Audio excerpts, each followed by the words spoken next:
Welcome to the Hasn't Been 3 Days podcast with your hosts, Justin and BJ. We talk about 3-day-old news, sports, and whatever else we want to talk about. You, the MVP listener, you listen in, you laugh, you might cry. I doubt it. Probably not. Maybe tonight you might. What? And you laugh, you like our takes. You obviously don't let us know because we're going to talk a lot of European soccer tonight. And then if you hate our takes, just wait unless it's been 3 days and let us know by emailing us at the Vivid Signco sponsored email box. I don't think he's paid for that yet. It's okay. We'll give it to him for free. Okay. 3-day-old podcast at gmail.com. Let us know what you think. So we're back. Season 4. Here we go. Season 4. They let us back on. Yeah, Justin, what do we got? What do we got tonight? Oh, nothing. The show's over already. Yep, we're done. We got 40 seconds in. We're good. We're on the running clock for the fourth quarter of our podcast. We're down by 40, and it's running clock time. So here we go. Stop. No, we have a guest tonight. Woo-hoo! I don't think I have a drum roll. You need an applause meter or something. An applause meter? You're a little rusty tonight. Yeah, we do have somebody with us tonight. His name is Dr. Bryce. This is our first doctor, isn't it? I think so. Yeah, Dr. Bryce Noll is joining us. They say it right. We were just joking that we've been saying your last name wrong this whole time. Now I've ruined it. Wow, thanks, guys. Well, thanks for having me, and that's quite an introduction.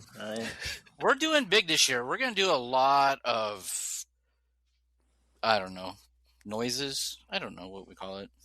Audio? I don't know. But welcome to the Hasn't It Been 3 Days podcast, or whatever this is. Oh my gosh, you guys are already cracking me up. It's just like old times. I'm looking forward to this. This is gonna be great. We love it. Justin and I were just talking today, just kind of because we kind of just go shoot from the hip on this thing. But one of the best things about it is just having people on that we know, friends from way back, friends from recent, whatever it is. And Bryce, you are definitely one of those that fits the bill. So for those of you that are tuning in, this is a treat, I know, to get Bryce on the show. So thanks again for joining us. Thanks for being on. This is going to be fun. So.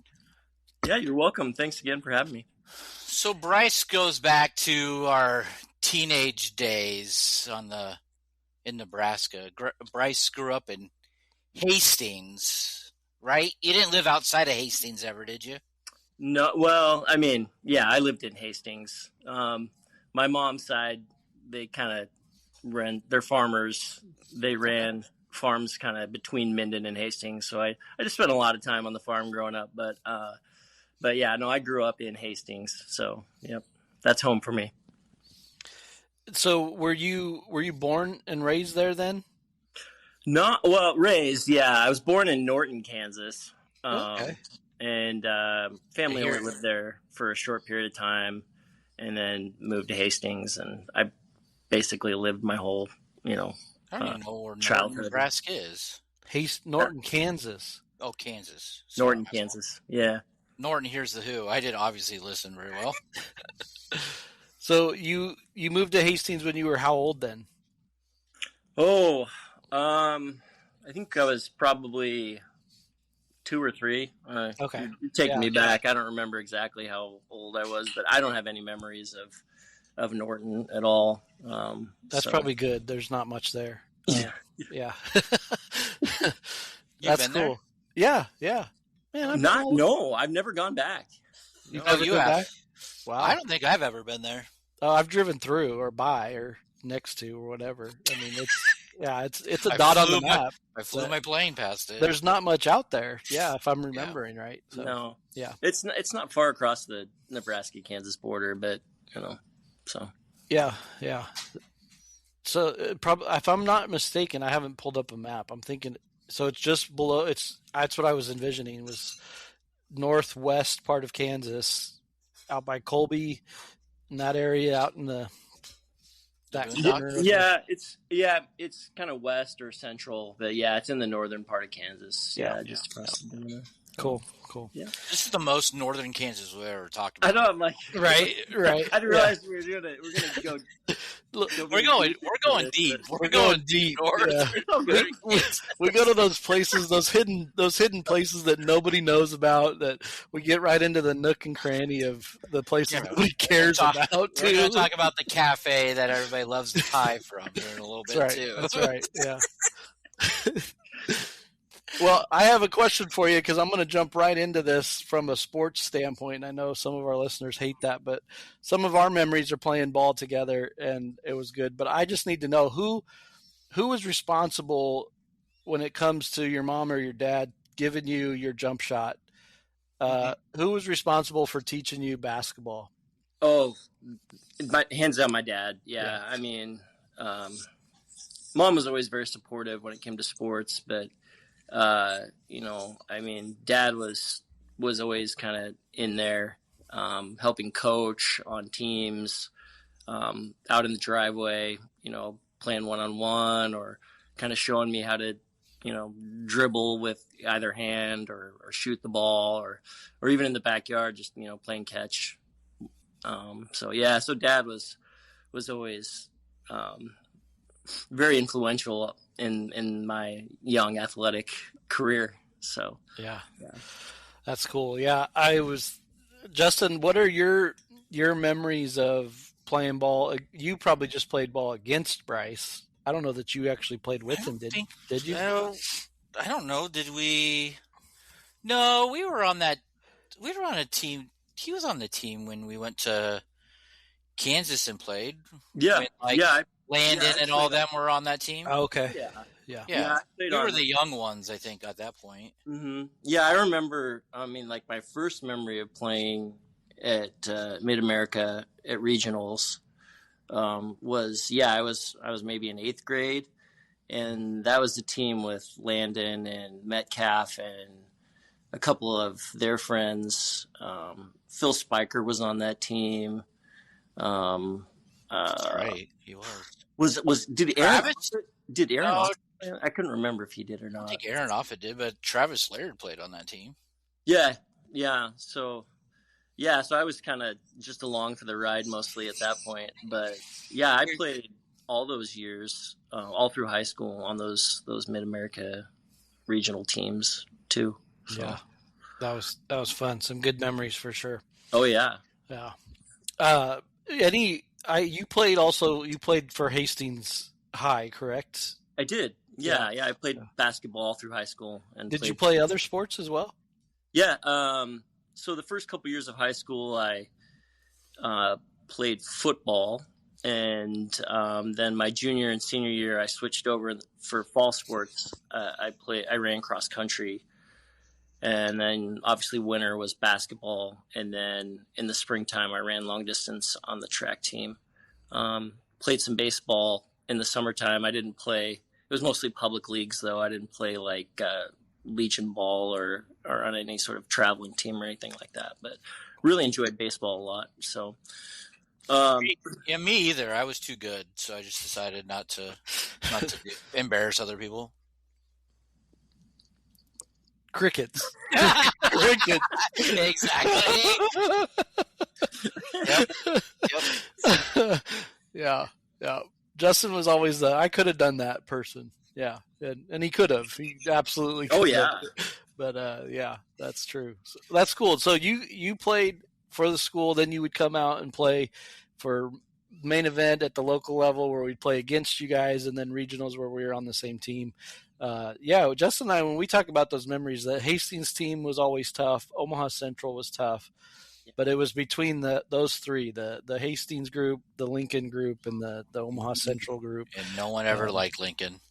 I mean, I liked Lincoln. Bryce did. Yeah, Bryce did. Bryce, yeah. Bryce, you were one of those friendly competitors. You would sit there and you would get in your face on the court and you'd be all in. And I love that about you. You were a scrappy ball player, all in. But then as soon as that horn sounded, it was like, give you a hug and hang out together, and it was awesome. He's like Kobe going through your chest during the Olympics, right? Well, I'm glad you remember it that way. because that's how I always wanted it to be. You know, I mean, and you guys were kind of intense too. So playing on the court too. So it was always fun. I was the nicest guy out there. What are you talking about?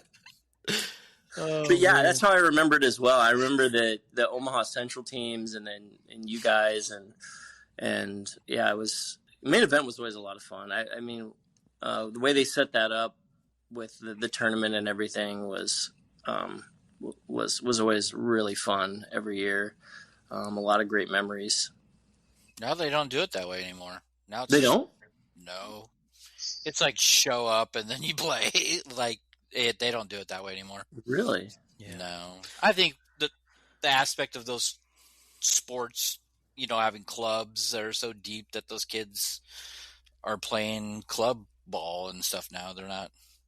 They don't do it like they used to. Plus, the weekend's not even as long as it used to be either, or at least that I remember. And so we're talking about main event then. That's main event, and then even regionals wasn't. It's Yeah, like a 2-day event. It's a whole different landscape now, just from a ministry standpoint, for sure. Really? Yeah. Yeah, I've been out of it for so long. I guess I had no idea, but that's too bad because I think, I mean, man, that was such a draw for me. Like, I mean, I sang, I did a lot of things on main event weekend, but you know, just getting to see like you guys or people within the district that I would get to see periodically throughout the year, whether it be at camp or you know, maybe there was some sort of overnight event somewhere. That was, you know, getting to see you guys was a huge draw for me, but then tapping into that like competitive spirit of the sports was always a real draw for me personally. So that's too bad they don't do it that way anymore. You know, that's another thing. I was going to mention this too, and I'm glad you did. But main event was what, and those that are listening that don't have a clue what we're talking about, I mean, that's fine. You can keep listening, and maybe you'll understand a little bit later. But you know, the competition of not just the sports, but also just the talent aspect of the whole weekend of just showcasing what God's gifted you in and different things. Yeah. And for us, it was the sports, and, you know, there was, you know, you sang, I did some singing a little bit, and then there's a little bit of everything else in there too. But I remember that too. You'd be on the court and be as competitive and fiery as we could against one another. And that brought out some healthy competition. But I know for my sake, I always wanted to make sure I was getting to where you were singing because I wanted to go see Bryce sing. You know, you became a friend, and you became somebody, like you said. I looked forward. Justin and we had friends in our youth group that hated going to district events with us because we wouldn't want to hang out with our own youth group. We would want to go hang out with you guys from Hastings or the people from Omaha, or Justin with the people from Kearney, you know, those kind of things. But that's what we looked forward to as well. But it's like, when you become a friend, you want to support them in everything they're doing. And yeah, I mean, I loved that. I loved going to see you sing. I loved quizzing against you guys and all this different stuff through Bible quizzing and everything else that we got to interact with. But yeah, it is kind of sad that some of that's dropped off, or it's not the same that it used to be. But I'm glad we have those memories for sure to look back. Yeah, absolutely. I mean, you summarized it really well. Like, I was the same way. I wanted to go, if someone was singing, I wanted to go support them. I mean, I tried to quiz at one point, and I was not a good quizzer. And so I would like just go be blown away by what some of my peers were doing in those quizzing events, because the amount of time that they put into that, you know, the relationship that I had with them, you know, you wanted to support them. And it was just such a special time because you didn't get a lot of times to come together like that. But, you know, yeah. So. Yeah. That's true. I asked somebody, so I reconnected with an old friend from back in Colorado. So before I even went to Nebraska, and we had him on the podcast, and I asked him one time, I just said, Josh, why is it that, like, for me at that time when I was friends with him, I was, you know, middle school and younger, and still I remember some of those people and those relationships so vividly, even as I moved around a lot. Why do you think it is, Bryce, that we come back to these memories of people and things that could seemingly be so insignificant in the grand scheme of things? But why why the heck are we having a podcast where we're talking to Bryce again after so many years? You know what I mean? What does that do? Like for you, why is that still important? Why is that something that's like, yeah, I want to get on there and talk to you guys? Well, it's a good question. I mean, I think it's just ingrained in our spirits as humans. But then also, like, as Christians, I don't want to. I'm a Christian, so and I've heard you guys talk a little bit about this on some of the podcasts that I've listened to. I mean, the fellowship component really just is important. I mean, I think to us as who we are as human beings, and just the way with our minds work. Like, I mean, the memories that we make, the feelings that we associate with all that is just kind of hardwired into who we are. And I don't know. I mean, maybe I'm a bit nostalgic, but I just, there's so many fun memories of all the laughing, the competition, just sitting around and being with each other. It's just ingrained in my brain. And I don't know, I look back on it and it was just such a fun, amazing time, that I'm just so glad now that, I get to connect with you guys again and kind of revisit some of this stuff, because I think, it's just kind of in who we are.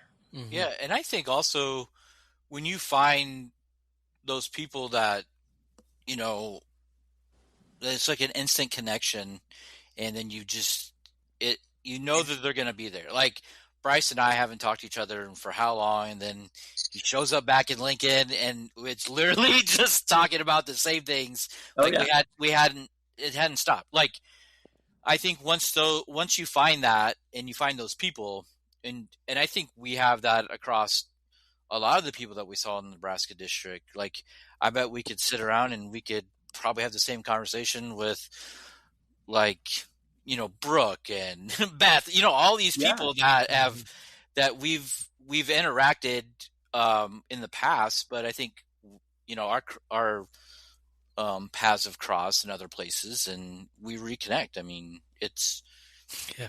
I think once you get that, once you find it, you're always looking back to be like, oh, I want to talk to that person again. I want to see what they're doing. And social media helps with that a little bit too. I mean, I know Bryce is on, so I can't keep track of him because he's not on social media, but yeah. So anyways, but I think I'm probably leaving out something that's really important here as well. And I don't want to bury the lead here, but I met my wife because of Justin and Becky. Yeah. Take you down memory lane here for a second. I went to Hastings College as an undergrad.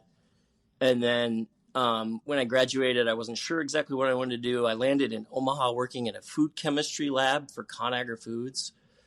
And as I recall, Justin just kind of called me and said, hey, you're in Omaha. You're not that far away. Why don't you come down this weekend? And oh, by the way, there's this girl. Let's go bowling. And oh, by the way, there's this girl that I'd love for you to meet.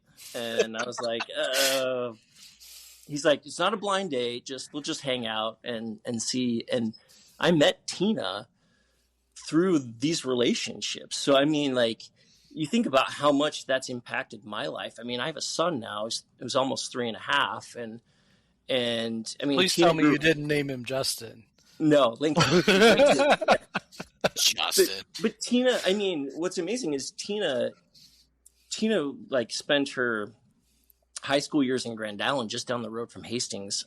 Somehow, even though she was kind of involved in the district as well, in the Nazarene Church, we never met in high school. We never met when either of us were in undergrad. And then because of Justin and Becky, I may have never met her if it wouldn't have been for that. And so, like, you just think about how much that's impacted both of our lives. And it's all because of these relationships that were built through the church and through these events in high school.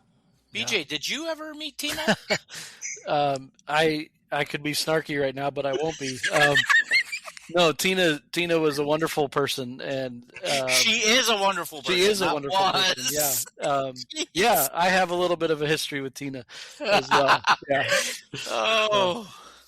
We'll leave it at that. Because I mean, we could go down the other rabbit trail too. I was going to talk about my sister and her infatuation with Bryce and Ben and all that stuff as well. But yeah, the Noll boys. You know, you say it's because Justin and Becky that you met Tina, but really it's because I broke up with her so that you could end up marrying her. So that's exactly what it was. You broke up with her, or she broke up with you? I broke up with her. Yeah. Uh-oh. Yeah. So I unfortunately I had to mend it. At the time, I think I broke her heart, but I'm so glad she ended up with Bryce. Yeah, that's one of those things that you just because actually before I dated her, oh jeez, she went on a couple dates with Nate, and so that was a bad deal because I kind of don't make Tina sound so bad. No, I'm not. It wasn't her at all. It was that she was a catch. She was somebody that people were interested in for sure. So yeah. So how long did you two date for, Bryce? We dated. Let's see, 2004 we married, and then we married in 2007. So 3 years, just almost 3 years. Yeah. I remember that wedding, Hastings' wedding. Yeah, in fact, Becky was in it. Yeah, Becky was in it. BJ's sister sang at our wedding. Really? Yeah, I didn't know that. She did. Yeah, you didn't know that? I don't remember it. I mean, my bad. Yeah, duh. And your mom was there too. I think Tina's sitting over here. I think did she play the piano too for when Bethany sang? I think Tina's shaking her head. So Tina doesn't want to say hi. Hi, Tina. Hi, Tina. Hi. Good to see you. In no way on the camera. She doesn't want to be on camera. She doesn't want to be on camera. That's fine. It's not recorded on camera. So. Yeah, we're not recording the video. Yeah, I'm not getting on video. Hi. So yeah, I mean, your mom was there. I mean, it was at the Nazarene Church in Hastings where we got married. So there were lots of local people that were there too. Yeah, Tina's dad was a pastor, right? Yeah. And did he do the wedding, or did somebody else do the wedding? Yeah, so we kind of did a combined thing. Dave Spiker was the pastor in Hastings, and then Tina's dad was out pastoring in Pennsylvania. So he came back. We kind of had them both have different parts of the ceremony. Cool. So yeah, 2007. Yeah, cool. So you've married Tina. You have a son. Is that the extent of the family situation right now? What are you tell us about what you're doing? What's life got you doing right now? Yeah, so I'm a physician, and I'm kind of on the lab end of medicine. I'm in pathology. I mostly do surgical pathology. So, anytime like a biopsy or something tissue-wise is taken out of a patient, it gets processed and put on a slide, and I look at it. Anyway, so I'm a physician. I am currently living in Lincoln, Nebraska, working for a private practice group here in town. Shares the same parking lot with me. Yeah. I work mostly in a hospital setting, so our group covers all the hospitals here in town. And then also we cover some of the kind of regional hospitals as well. But yeah, I mean, so that's what I'm doing here. I'm living here in Lincoln, sorry. And I've been here since the end of May.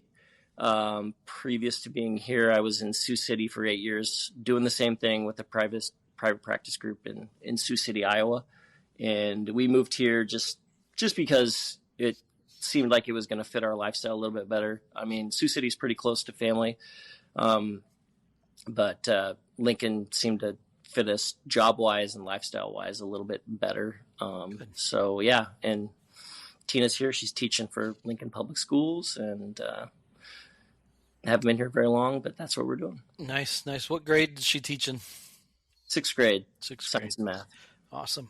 Awesome. Yeah. Well, congratulations. That's awesome. That's so Thank cool. you. We knew you were on the doctorate track and the medicine track, and it's been. I'm glad to hear these updates. This is exciting. That's really cool.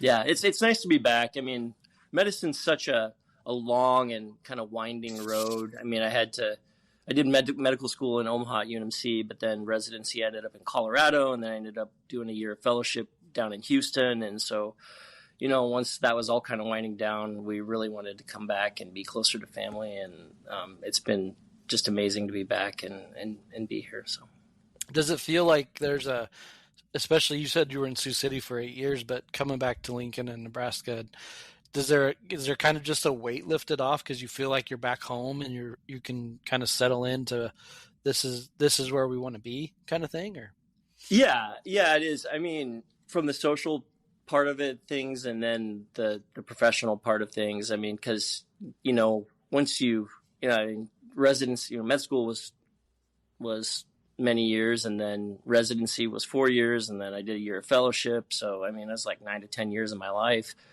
And so, it's nice to kind of, you're moving around and some of these places, like, when we moved to Houston, we didn't know anyone there. So it was kind of tough because you just lose that social connection, that networking part of things. But so it's nice to have that back, because, we have been able to reconnect with people here locally that we just haven't seen forever. Charisse and, multiple people.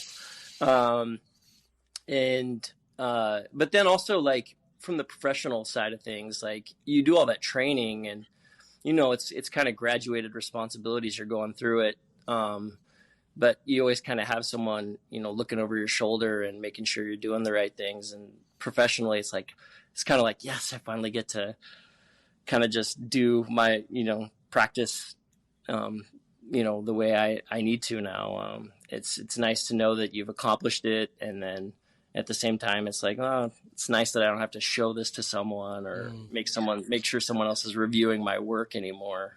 So yeah. That's cool. Well, good for you. Good for you. That's awesome. That's good. Speaking, we're gotten serious there for a moment. I don't know. I know nobody's falling asleep because it's Bryce and everybody wants to hear from Bryce. So I have a question that I don't know about you, going back to sports, and it doesn't matter. Sports don't matter, but it's just fun. Basketball, distance running. If I remember right, Tina was a distance runner, so you had that in common as well. So there you go. But do you follow professional sports at all? Is there an NFL team that you follow that you're a fan of, or tell us about your fanaticism? Yeah, Fanaticism. I do follow professional sports. Admittedly, lately, not as much as I used to. I've always been a little more geared toward the college game. That's why we get along. I still follow college sports pretty closely. I'm a Husker fan. So in football season, it's, Cornhuskers through and through. For football, who's your basketball fan? Basketball is a little more complicated. Yeah, it is. I am. Oh boy, I'm gonna. Oh gosh, I don't want to. Here it goes. So, it's interesting. Growing up in Hastings, it's a lot of Husker fans, but there were also some Kansas fans too. I was gonna say you were a Rock Chalk Jayhawk, weren't you? Yeah. So I kind of root Jayhawk. I'm a Jaysker, but not like the Creighton Jaysker. Although having said so, basketball, I root for the Jayhawks. I also root for Creighton because we lived those years in Omaha, and that was like when Doug McDermott was there and was going wild. Yeah. And then I also follow the Huskers too in basketball. I mean, especially right now, this year has just been so special and incredible to watch what they're doing on the basketball court. Unprecedented. So I'm more of a college guy, but I mean, the NFL is going right now. I do follow the Broncos. That's my team. So I knew I liked you for some reason.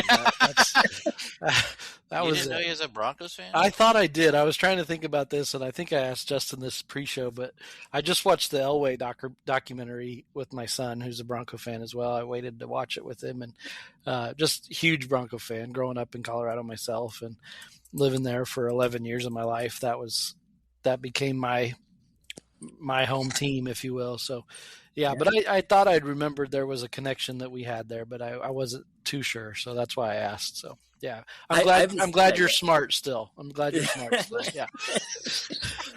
Wow, I'm gonna have to check out that documentary because that's right in my wheelhouse. It's pretty good. I won't spoil it for you. If you're a Bronco fan and Elway fan, He wins a Super Bowl. He wins 2 as a player and one. He does this helicopter thing that everybody's so excited about. Yeah, it's really good. There was a couple new things I learned about Elway, but I won't spoil those for you. You can watch it. It's pretty good, but it's definitely slanted. He definitely had the Michael Jordan effect on when they did that whole special on that. Did he eat the pizza and get sick? Well, he had so Elway had a little bit of his own slant on it, I could tell, but it was good for sure. So he ate the whole pizza. He ate the whole pizza. ate the whole pizza.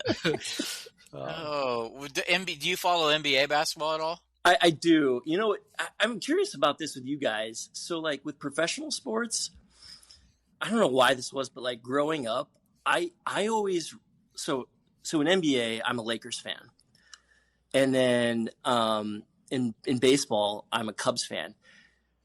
So the reason why I mentioned what I said is because for some reason in professional sports, I always picked like whatever team my dad rooted for, I picked their nemesis. Oh, so like in basketball, my dad was a huge Celtics fan.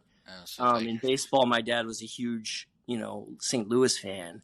And then, in football, my dad was a Chiefs fan. And it's like, I don't know why I did that when I was little, but maybe that's just unique to me. I don't know if you guys have a similar sort of thing, but I tried to get my son to be a Cowboys fan, but he went Chiefs. So yeah, so you're both wrong. That's just that's a house that struggles. I don't know. I think that is. Yeah, house that struggles.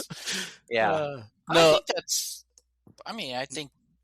I don't know. I wouldn't say it's abnormal, but I mean. So I didn't have that with my dad. Like I chose most of the same teams that he chose, but my oldest son, who we're going to have on the podcast soon, he went against me, like you're talking about. So he's a Chiefs fan, and basically Dad knows nothing. So I'm going to go with the opposite of what Dad thinks. But my youngest son, he's a huge Bronco fan, huge NBA fan. He's playing basketball for himself. He's a senior this year, so we go to his basketball games, and he's a distance runner as well. Runs cross and track as well. So, but yeah, he's been on my side. But with my dad, it was Husker football.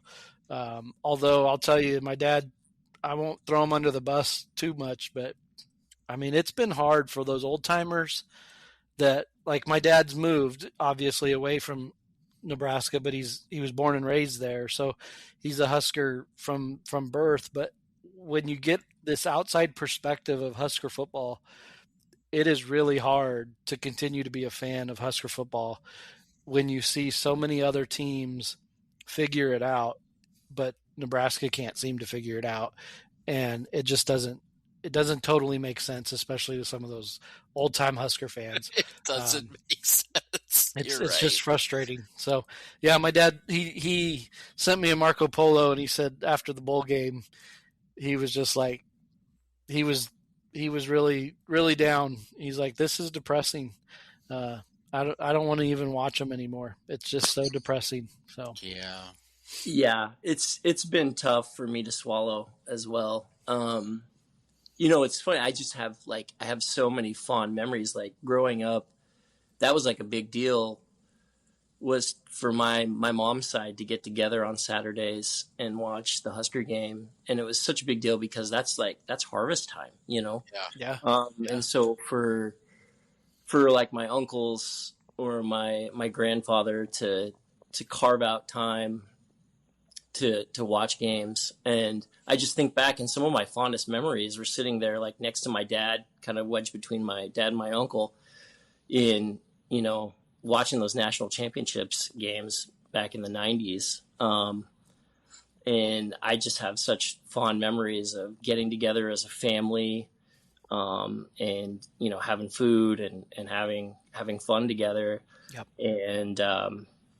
And we're just, you know, always being able to walk away and be like, wow, it's amazing to watch what, you know, the Huskers are doing on the field. And now, it's hard for my brain to rationalize what's happening. It's been a very tough pill for me to swallow too.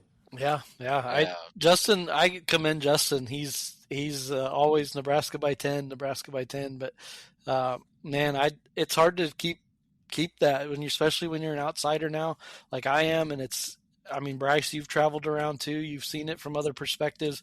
You can take the Husker out of Nebraska, but it's hard to take, you know, Nebraska Husker football out of us. You know what I mean? So, yeah, absolutely. It's just this draw. You know, my kids ask me all the time, well, why don't you just pick a new team? Well, everywhere I've traveled, I've followed the local team, but at the same time, it's still Nebraska.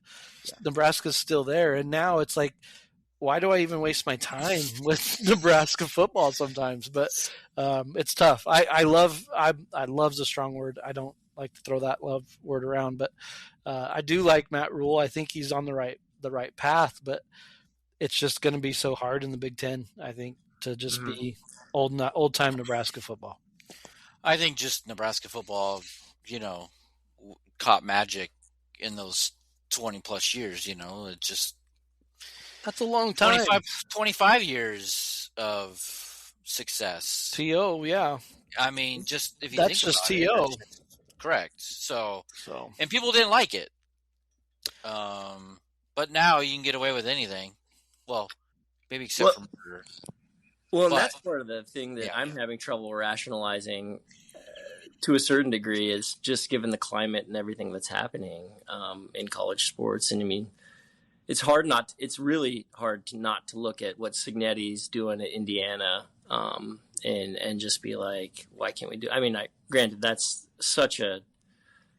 I mean, he's such a unique case, but you try not to be jealous, but admittedly, I think I am a little jealous, to be honest with you. He's got an older team. I think his team his average age is like 23 years old on his roster. Jeez. Well, and it's crazy. It's a different landscape too, with the money and the professionalism that it is now. Yeah. And I mean, when you have Mark Cuban writing the checks, it's a different ball game for Indiana. The losingest program in the history of college football to be the potential national champions is an amazing story, and one that I think anybody can get behind as an outside fan just looking in. But again, if Indiana football can do it, if Vanderbilt football can do it, why can't Nebraska football get back to what they were for even a 9 to 10 win team like they were for 25, 30 years? It just doesn't. It just, come on. Yeah, no, I think it's and the problem is, and it seems like we always get here, but it just seems like no matter what coach we've brought in, it's been the same. Like, the culture cannot correct itself. It's like we just get in our own way for some reason. I don't know. So I'm curious. I'll ask the question first before I give my opinion and take on this. But have either one of you listened at all to the House Rules podcast and Coach Matt Rule taking on a social media role? And have you listened to his podcast at all? Have you given that much time? I've listened a few. I have not. I know that I'm aware that he does them. I've been meaning to, but I just haven't gotten around to do it. He prioritizes our podcast over Matt Rule's, so it's okay. Our content is better, but his guests besides today, his guests are on point. Yeah. You know, we got the best guest this week. We're going to trump him this week. Yeah. That's right. There is a little bit of truth to that, Justin. I haven't listened to all the podcasts, but I have tried to listen to some of the earlier ones to try to catch up. So, I've been been kind of spending some more time there than with Matt Rule.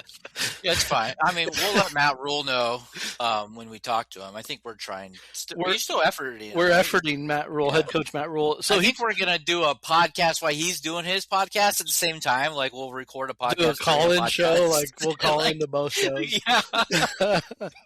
That would be cool. But so I'll share my little. I've been binging it. I have a 2-hour drive every day, so I've been binging his podcast, catching up, and he's gotten a lot of flack for doing this podcast, especially when they're losing. Right, losing is when the flack started. Yeah. But he's had some old players on that have really kind of affirmed what he's doing because he's speaking to the generation that's out there now, and he's actually. I think it's actually very, very good what he's doing, and he's just a personality. He's got a personality that it fits. But he told a story about. I thought this was cool, and I think this is what can get us in there because he told a story about Nebraska's food because he's a foodie, and he's like chili and cinnamon rolls. Like, what's the deal with chili and cinnamon rolls? And he told the story. He goes, I don't know where it started. This is okay. I'm taking credit for this. So all the listeners, if you can fact check this. Don't, or if you do, confirm it that this is. I'm taking credit for it now, but he said this started in Nebraska where a school lunch lady had too much chili and they didn't know what to put with it, and so she made her famous cinnamon rolls and they put it together. Well, my grandma was a school lunch lady and she makes the most famous cinnamon rolls I've ever had in my life, and everybody loved her cinnamon rolls in Superior, Nebraska. Chili and cinnamon roll day was everybody ate hot lunch. It was like come from all around. So I'm taking credit that tradition started in Nebraska, in Superior, Nebraska with Esther Waddle, and I'm taking credit. Our family's cinnamon rolls are the reason Nebraskas have chili and cinnamon rolls. Okay, fine. I'll take the Runzas. Yeah, you can have the Runzas. That's fine. I mean, yeah. It's a pretty good combination. Yeah, we made them for Christmas this year again, and I've been put on alert that I'm the one that's supposed to carry this family tradition on. So thankfully, I married somebody who's a great baker, and she does most of the heavy lifting, and I just eat them. Yeah, no, it is funny. I mean, the chili and cinnamon roll thing is like, and it's funny that you mentioned the cafeteria because that's really where it picked up for me was in grade school cafeterias. But I mentioned that to people now. I mean, I've mentioned it in the past to some people, and they're like, "What? Yeah. What is this combination?" Like most people outside of Nebraska don't have any association between those two items and don't even think that they'd be a good combination together, but they really are. They are. You get the sweet, you get the savory. It's wonderful. You don't dip it in, by the way. No. No, but people think that. People think you do. You're right. You're like, you dip the cinnamon roll in the chili. You're like, no. If you're a psychopath, yes, but no. You don't dip it in the chili. It's separate. You put crackers in the chili. Or rice. Or rice or pasta. Yeah. Yeah. We're expanding everybody's territories here. So. Yeah. Well, I mean, the show, I mean, I'm the guest person, so I'm going to give you another interesting combination that is unique to just me and my family, but applesauce on pizza. What?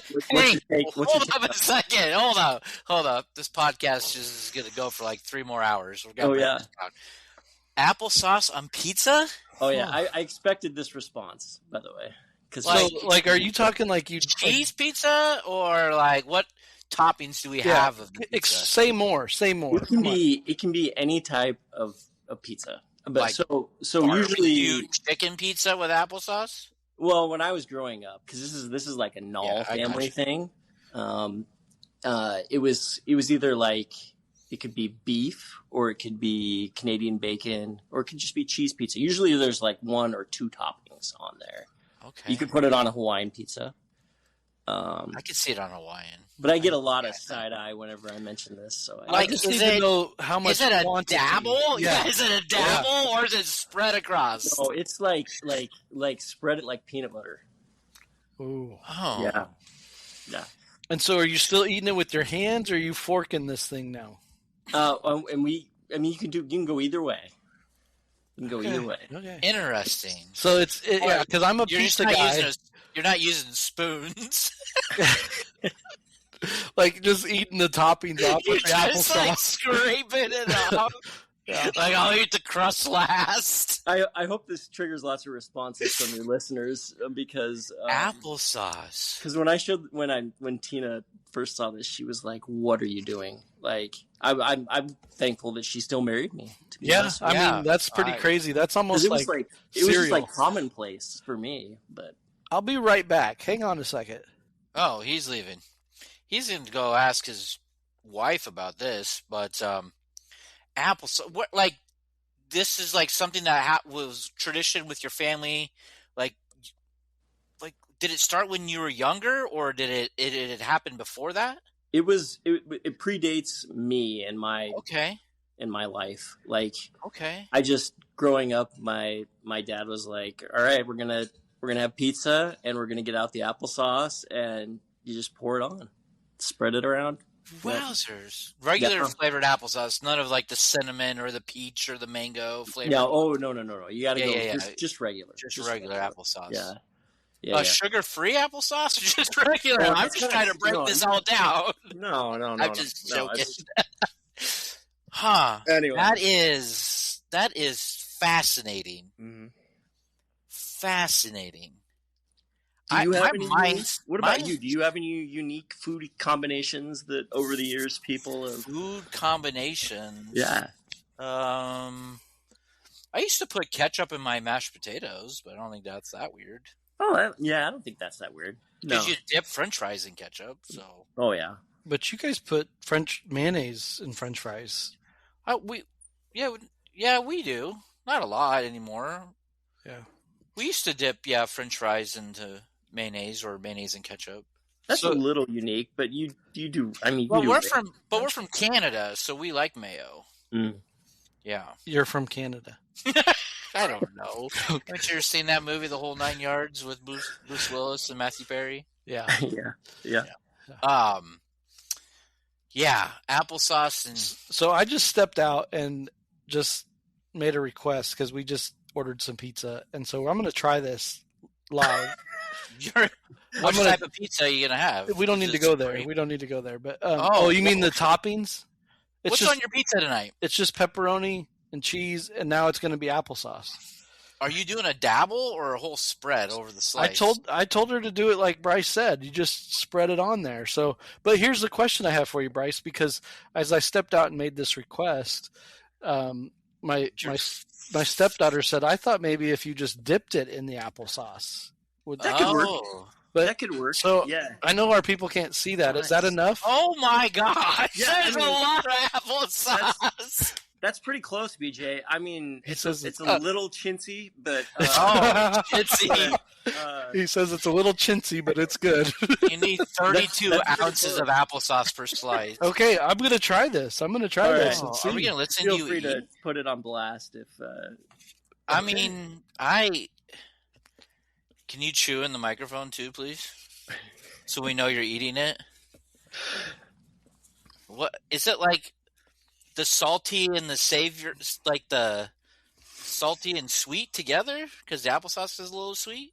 Yeah, I mean it's a little bit like if you like Hawaiian pizza, it kind of is like that a little bit. It kind of goes with the Hawaiian theme. I get that. Yeah, I mean most people don't like it, and most people are like, "This is odd." Do you have to? Because I like my pizza warm. Mm-hmm. Do you put it on warm pizza, or does it need to be cold pizza? No, you got to go warm. Yeah. Okay, yeah. Can you hear me chewing and stuff? Is it no? I think you're doing a good job of not smacking so much. Well, it's interesting to watch you eat, but that's a pet peeve of mine. So yeah. So I asked Justin, do you have any unique food combinations, BJ, that your family or? So. Chili and cinnamon rolls. Yeah, yeah. Because my family started that. Yeah, weirdo. My family started that. Yeah, I think the only thing that it kind of caught me off guard, and it's not. I don't want to throw her under the bus, but my sister-in-law, she's a wonderful woman, and she's a great wife to my brother. And we're traditional Midwesterners. We have green bean casserole, right, with the tater tots on it and all the stuff. Well, we never, until she came into the family, we never put ketchup on that. What? And so she would put ketchup on green bean casserole. Yeah. Because of the tater tots. No. And No. it works. No. It works. But first off, I've never put tater tots in green bean casserole. well, then you're not doing it right, man. Yeah, In a green bean casserole, tater tots? so you got green beans and beef and cream of mushroom, and then you top it with the tater tots over It's the top. tater tot casserole. You're just talking Tater like tot. a tater tot casserole. But there's green beans We in don't. it. We don't put vegetables in ours. Well, yeah. We have Okay. vegetables as a side, Okay. like a normal human being. Okay. So there's our weird one. Then, yeah. No, I don't know that there's any other weird combinations that we do as a family, or we have these weird. I mean, we make homemade runzas because you can't get a runza out here, but so we have our own beer rocks. When we moved to Kansas, again, not runza there, so we found this diner that it was a German food diner, and we go in there and they said, "Yeah, we've got these homemade beer rocks," and I'm like, "What's a beer rock?" And we see it and we're like, "Oh, that's a runza," And so, but they were really good. So, I mean, we do that homemade here now, which is really cool. In Bryce, in Hastings, did they call them Nebraska buns or bunzas in school, or is that just a Lincoln thing? I don't recall that. Because when we had runzas in LPS, they used to call them Nebraska buns or bunzas because they got in trouble for calling them runza. Oh, really? No, I've never heard of that. It's was always been runza for me. Yeah. This applesauce is growing on me. Is it? Yeah. It's all over your face. Jeez. You eating like a 3-year-old. Man, you're throwing me under the bus. I'm like anal about table manners. And you're throwing me under the bus now. It's okay. It's all good. It's all good. Applesauce and pizza. We're gonna have to try this. I respect it, but I'm not probably going to do it every time. No, Do you do it every time, Bryce, when you have pizza? No, it's funny. I haven't done it over the past few years as much as but I mean, it was like growing up, it was like standard for me. Like it was, like I said, like we have pizza, Dad gets out the applesauce. Homemade pizza all day, right? That's how it went. So it's kind of fading because it's because it grosses Tina out, and she says no way. So no applesauce, so he can't even have it. Yeah. Let's talk about Tina's odd food combinations. Can she even hear us anymore? No, she's gone. But let's throw her under out. She doesn't really have any odd food combinations. She doesn't have any. The ketchup's like a food group for her, but I mean, I think that's a lot of people, So, and even if she did, I'm not sure I would probably. No, I'm just joking. You should, or at least tell me, and I would say it. Well, interesting. We're gonna have to try this applesauce on pizza sometime. Yeah, it's worth a try. I'm going to have to get Hawaiian. I think Hawaiian pizza is the way to go. Yeah, because, I mean, applesauce and then pineapples, I mean, that would go together. That's what my stepdaughter said, too. She goes, I could kind of see that with that. And so, yeah. Yeah. So. Yeah, and be generous. I've never heard that before. Wow, we learn something new every day. That's right. We didn't even have to talk European soccer. Thank the Lord.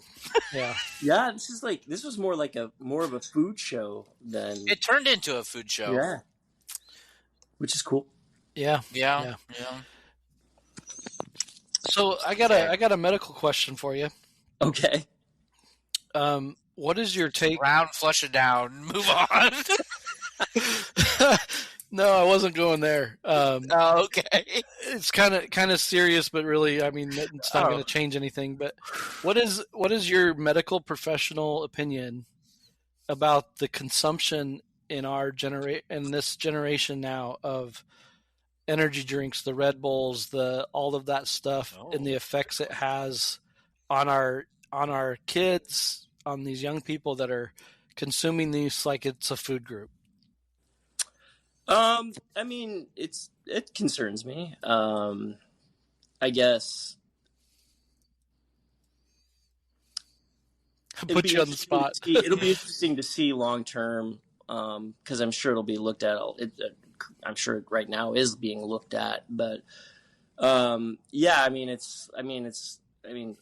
I drink a lot of soda. I always have. I guess when I say a lot, I mean like 1 or 2 sodas a day. But seeing some of these energy drinks and everything out there, and what that whole industry has kind of blown up into, and what it is doing to our younger generations. I guess from an obesity standpoint and diabetes standpoint, I'm really concerned about where we're headed. Just because you do see certain things changing within medicine. The thing that comes to mind, I guess, right now is you're seeing colon cancer, for example. The screening guidelines have changed for that. We're screening people at younger ages now, just because we're seeing that show up in younger people. And I'm not by no, don't get me wrong. I'm not saying that there's any sort of direct link between energy drinks and that, but we are seeing certain cancers within our culture that are showing up sooner than they ever have, and so it begs the question as to why genetics, diet, everything, and maybe it's a combination of both, but yeah. So I mean, it concerns me because I think we really need to be pushing. I think it's incumbent on my generation to make sure that we're kind of watching what our younger generations are doing, as far as what they're consuming and just how active they are with their lifestyles. Are we supporting and promoting, active lifestyles? I think it's really sort of part of our duty to make sure that we watch and make sure that we're promoting those things. So, I'm not really giving you a specific answer, but it does worry me, sort of within the broader scope of everything. And so what I hear you saying is really, and this has kind of been the rule of thumb as we look back on all generations. It seems like consumption and quantity of consumption is really what matters versus an active or inactive lifestyle. Yeah, absolutely. And I think of this, my kids' generation of just the social media fixation, which leads to, for many, a lack of physical activity in their life. And then the consumption of unhealthy products goes a long way. It doesn't matter what it is. I think that's kind of what we're getting at. It could have been something else for our parents' generations, whatever that. Well, there's a lot more like bio. I find myself looking at labels more on the whole bioengineered foods. True. Like literally just looking at simple things like sauces, or like when you're buying a sauce for a pasta, just you can pull up one and it's like, oh, this contains more bioengineered foods than this one over here. And it's crazy when you start looking at that. And I'm not like a health nut or anything, but I do find myself watching that because, like you said, BJ, especially with your kids or our kids, is just like really, okay, you might like the bubblers or you might like these other things, but like, the amount that you're drinking, like, let's slow down. Like, yeah. And I think that just comes from us being aware of what's going on too. But the fact that those are in the schools, it makes it readily available. Yeah, we had pop machines back in the day, but man, they can get energy drinks and stuff right now at schools, and it's It's not the It's- Fruitopia and Snapples that we had. It's apples. That's right. 100% juice. Yeah. But yeah. No, So thank you, Bryce, for that. Yeah. I appreciate you just Yeah, you're letting me put you on the spot. But hey, as we get ready to close this up a little bit, we're getting ready. We're coming down to the end of the football season. We're coming down to March Madness. You said you were a Jayhawk fan. Does it sit a little bit sideways with you that Nebraska's ranked higher than KU right now, and that Nebraska's undefeated, or how's Not that? at all. Okay. I think it's exciting. It is unusual. I'm like, I kind of have to kind of pinch myself a little bit to be like, what is going on? But I feel like I'm doing that with a lot of college sports, admittedly. Yeah. But man, it's so fun to watch just how they're playing. You know, how Nebraska's playing as a team. Like, Coach Hoiberg has them playing such fun basketball to watch, in my opinion. You know, it's you've got one night where Price Sanford will go off. I mean, Rink Mask seems to be. It's good to see him healthy and just to watch kind of what he's doing as a big man within that offense. He is a threat anywhere, passing, shooting. I mean, it's been a lot of fun to watch him. Yeah. So quick predictions from both of you. When does Nebraska first lose, Bryce? You go first. How many wins before their first loss? Let's see. Wowzers. I was trying to the other day. I was looking at their schedule, and I was thinking, well, Michigan lost, I guess, but they play Michigan in a few weeks, like at the end of January, right? Yeah, they play at Michigan. I kind of caught myself when I was looking at the schedule thinking, ooh, I think that might be the one. So I'm not sure exactly how many was it. Will that be maybe 19 wins? I'm not sure how many. Well, let's see here. close, yeah. They're at 16, Oregon, Northwestern, Washington, Minnesota, then Michigan. So yeah, 20. They could be at 20 and or so. 0. Yeah, I'll take that one. I think the Michigan 20 and 0. All right. That's a good. Nebraska's. This is we talked about this one other time. You know, you need to lose. You know, like Nebraska volleyball needed to lose maybe before they got to the tournament to kind of bring them down. No, I don't know. So here's my question though, Justin. Do you have the schedule right there? I do. Is the Oregon game here or is it in Nebraska? It's here. There Tuesday in Lincoln. Yeah, that one's in Lincoln, I think. Yeah. Okay. Yeah, that's one with the coach of Oregon that could be difficult just because he has some history with Nebraska. But their team's not that. Their team's not very good, but that's a team. That's a coach that could come in and coach up his team. I think they handle Oregon though. Nebraska, they're losing on the road. Yeah, and they're going to lose on the road before Michigan. I think they're going to trip up maybe Northwestern, only because Northwestern always plays them so close all the time. It's stupid. I don't think they ever blown out Northwestern. Or Minnesota. At Minnesota. Okay. Like an early morning game. Justin's going under the 20. Bryce is going at the 20. I'm with Bryce on this one. I'm thinking they're going to make it to the Michigan game undefeated. But I will say this about Coach Hoiberg. This is what we saw him do at Iowa State. Oh, yeah. This is why he's who he is, and I'm glad to finally see it come to fruition at Nebraska. If you can do what he did at Iowa State, you can do it at Nebraska, and he's showing that finally. And I'm glad to be on the. I was a former.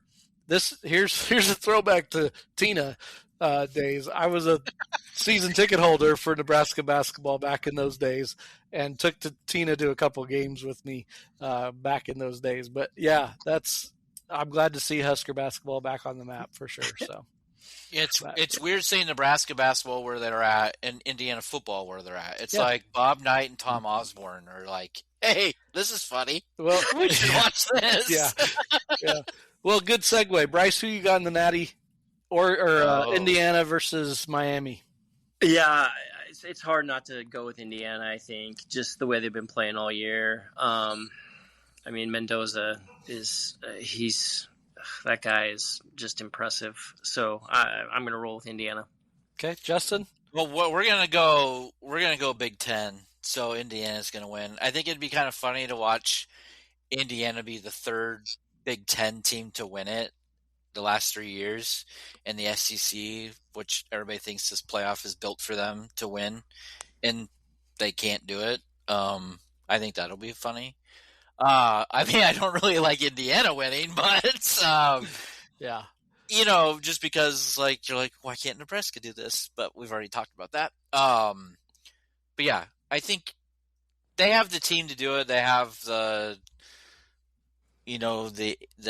older team, a great quarterback, doesn't seem to make mistakes, but they're going to go into a hostile environment. I mean, Miami's playing at home, but yeah, it'll be a good game. I don't think it'll be like it was Indiana, Oregon, but it could be. And Kurt Cignetti has got his team rolling. I think I'm going with you, Indiana.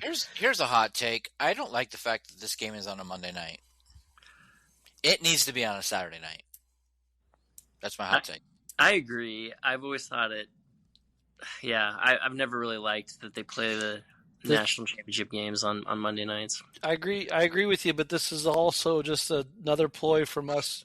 This is a segment I think we should add in this fourth quarter season of our podcast. Is they're not asking the right questions of the right people. I know. And we could fix this problem by fixing the schedule of college sports, and college football schedule needs to be moved to in such a way that you're not competing against the NFL, and you're still going to have football going on at this time of year. I get that, but move it up so those teams aren't getting 4 weeks off before they play in the playoff, and finish the Natty on a Saturday night. I agree with you. So cool.